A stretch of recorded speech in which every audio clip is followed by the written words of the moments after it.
कोलकाता कांड में दरिंदगी वाले अस्पताल के असिस्टेंट सुपरिंटेंडेंट अख्तर अली ने पूर्व प्रिंसिपल संदीप घोष पर कई संगीन आरोप लगाए हैं। आज तक से खास बातचीत में अख्तर अली ने कहा कि बायोमेडिकल वेस्ट का ट्रैफिकिंग या होता रहा है और संदीप घोष इसे बांग्लादेश भेजते थे। उनका आरोप है कि संदीप घोष छात्रों से वसूली करते थे और छात्रों को जानबूझकर फेल कर देते थे ताकि उनसे पास करने के लिए पैसे की वसूली कर ली जाए। उन्होंने राज्य विजिलेंस का भी आरोप लगाया।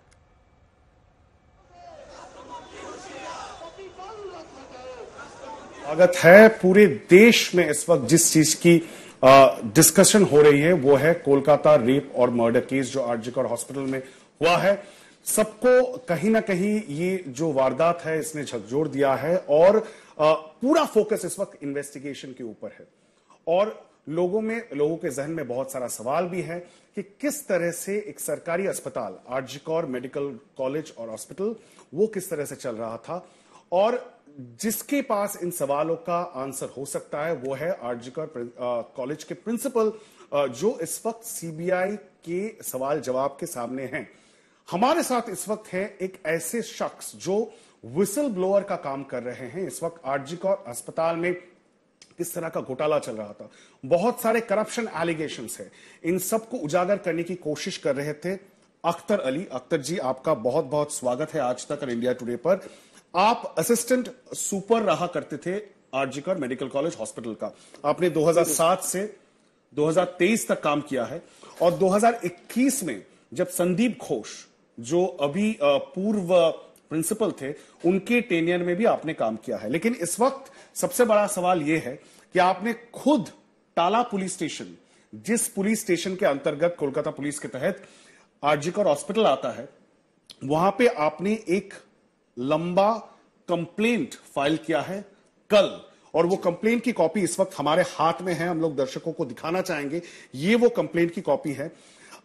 इस कंप्लेंट में आपने बहुत सारे सवाल उठाए हैं, एलिगेशंस उठाए हैं, सीरियस करप्शन के चार्ज आपने लेवल किया है और कोलकाता हाईकोर्ट के सामने भी आज आप गए थे पिटीशन दाखिल करने।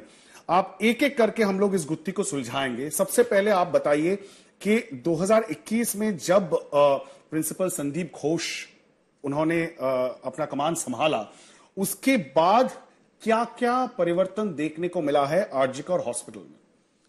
मैं वहाँ काफ़ी सालों से था और मैं असिस्टेंट सुपरिटेंडेंट से प्रमोशन होकर डिप्टी सुपर हुआ, तो मैंने उनके आगे 5 प्रिंसिपल और 6 वाइस प्रिंसिपल के साथ काम किया हुआ है। डॉक्टर संदीप घोष के चार्ज लेने से पहले तक आरजी कर मेडिकल कॉलेज बहुत अच्छा एक मेडिकल कॉलेज, ये 100 साल से भी ज़्यादा पुराना कॉलेज है और इसके स्टूडेंट ओवरसीज में भी बहुत सेटल हैं। तो ये इसका as per times ranking all India में इसके अच्छे रैंक थे और ईस्टर्न इंडिया में ये 1 नंबर रैंक में कॉलेज आता था। मगर संदीप घोष ने चार्ज लिया तो सबसे पहले वो चार्ज लेने के बाद से ही अपना रूप दिखाना शुरू किया। पहले तो वो छात्र स्टूडेंट लोग जो है स्टूडेंट लोग के पीछे पढ़ना शुरू किया, छात्र के साथ उनका झमेला हुआ, वो उन लोगों के साथ दुर्व्यवहार किए, बहुत सारा स्टूडेंट लोगों को उन्होंने फेल करवा दिया था और ये इसलिए करते थे कि ताकि फेल के एवज में उनके कुछ जूनियर स्टूडेंट थे इंटर्न, वो लोग पैसा ऐंठते थे, पैसा कलेक्ट करते थे, पैसा उठाते थे। पैसा उठाते थे। इस पैसे से संदीप घोष के डायरेक्ट बेनिफिट मिलता था और फिर पास करवाए थे। इसका लेकर के स्टूडेंट लोगों ने 1 महीना से ऊपर आंदोलन किया और हंगर स्ट्राइक भी किया। हंगर स्ट्राइक, ये आंदोलन ऑलमोस्ट ये पूरा आंदोलन 1 महीने के ऊपर चला। अक्टूबर फर्स्ट वीक में दुर्गा पूजा के समय था, रात को वो, ये कौन से साल की बात कर रहे हैं? ये 2022 की। ये रात को वो लोग स्टूडेंट लोग घेराव किया था प्रिंसिपल को, साथ में मैं भी था। तो ये सुबह के 5 बजे प्रिंसिपल भागे जब, तो उनके घर के बाहर ये स्टूडेंट लोग सो के थे, उसमें मेल फीमेल दोनों थे। कुछ हम लोग बाकी एलिगेशंस पे आते हैं, लेकिन ये बताइए, आप 2007 से 2023 तक आरजी कर में पोस्टेड थे, आप एक सरकारी ऑफिसर है।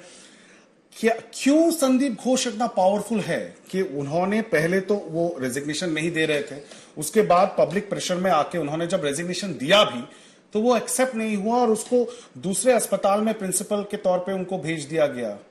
क्यों सरकार उसके पीछे खड़ी है? देखिए, मैंने 2023 में उनके खिलाफ एंटी करप्शन और विजिलेंस कमीशन में कंप्लेन किया था और उनका पर्दाफाश किया था। सबसे पहले बायोमेडिकल वेस्ट जो इलीगल बेआईनी तरीके से जो यूज सिरिंज, हैंड ग्लव्स और स्लाइन बोतल ये सब को करवाया जाता था, और उसमें उनका एक जो एडिशनल सिक्योरिटी वो इन्वॉल्व था अफसर खान करके। तो मैंने इस पूरा स्कैम को एक्सपोज किया था। करने के बाद मैं भी कहाँ आपने एक्सपोज किया? मीडिया के सामने, ये TV9 ने इसको पूरा दिखाया। लेकिन ऑफिशियली आपने कहीं पे कंप्लेन किया था? ऑफिशियली मैंने एक इंक्वायरी कमिटी हुआ था, उस कमिटी के मैं मेंबर में था और मैं कन्वीनर था इंक्वायरी। हेल्थ डिपार्टमेंट की इंक्वायरी? नहीं, हमारे आरजीकर मेडिकल कॉलेज के। तो इंक्वायरी कमेटी के 3 जन मेंबर थे, जिसमें एक चेयरमैन, एक कन्वीनर और मैं कन्वीनर था और एक मेंबर थे। तो हम लोगों ने इंक्वायरी करने के बाद इंक्वायरी कमेटी के चेयरमैन को और वहाँ के रोगी कल्याण समिति को चेयरमैन को इंक्वायरी रिपोर्ट सबमिट किया था। मैंने जिस दिन इंक्वायरी रिपोर्ट सबमिट किया था 20 मार्च 2023 को, 2 घंटे के अंदर मेरा तबादला हो गया। फिर दूसरे दिन ही MSVP, उस टाइम में डॉक्टर संजय, और उसके बाद आपको मुर्शिदाबाद मेडिकल कॉलेज? नहीं, मैं कुछ दिन हेल्थ रिक्रूटमेंट बोर्ड में था। अच्छा। 6 महीने। उसके बाद मुर्शिदाबाद में फिर मुझे वहां से भेजा। तो दूसरे दिन 21 मार्च को MSVP डॉक्टर संजय वशिष्ठ ने एक ऑर्डर इशू किया और वो सारे इंक्वायरी कमेटी को डिसॉल्व कर दिया और सब रिपोर्ट को सप्रेस कर दिया, और जो 2 और ऑफिसर थे उनका भी तबादला हो गया। तो ये एक्सपोज करने के बावजूद कोई एक्शन कहीं नहीं हुआ। पोल्यूशन कंट्रोल बोर्ड ने भी कोई एक्शन नहीं लिया। क्यों इतना पावरफुल है? कैसे वो बन गए इतना पावरफुल? ये पावरफुल क्यों है? क्योंकि वो जब शुरू में आया तो उनका 2 ही टारगेट था, एक पावर और एक पैसा, और वो अपने मकसद में कामयाब भी हो गए। और उनकी कामयाबी में जिन लोगों ने उनका साथ दिया, या तो उनका पास ज़मीर नहीं है या उनका ज़मीर मर गया।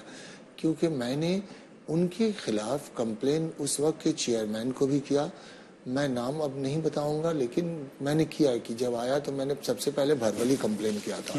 जाके स्वास्थ्य दफ्तर के 2 आला अधिकारी को उनके चेंबर में जाके मैंने कंप्लेन उनके बारे में बताया था, और रोगी कल्याण समिति के चेयरमैन को भी बताया था। लेकिन उनके अगेंस्ट में कोई एक्शन नहीं हुआ। रोगी कल्याण समिति का चेयरमैन उल्टा मुझे परेशान करने लगे। तो मैं जब बहुत परेशान हो गया, तो ये जब मैं इंक्वायरी रिपोर्ट जिस दिन रेडी कर रहा था, उस दिन वो जो लड़का था जिसका मैंने 2 लोगों का नाम दिया था, तो एक लड़का आया, वो पहले मुझे रिश्वत का ऑफर किया, फिर बोला आप एक फ्लैट ले लीजिए लेकिन हम लोग का नाम बात दे दीजिए। मैं उसको बोला तो वो कौन था? स्टूडेंट था? नहीं, वो उनका एडिशनल सिक्योरिटी पर्सनल अफसर खान, वो आया था। प्रिंसिपल के एडिशनल सिक्योरिटी? राइट।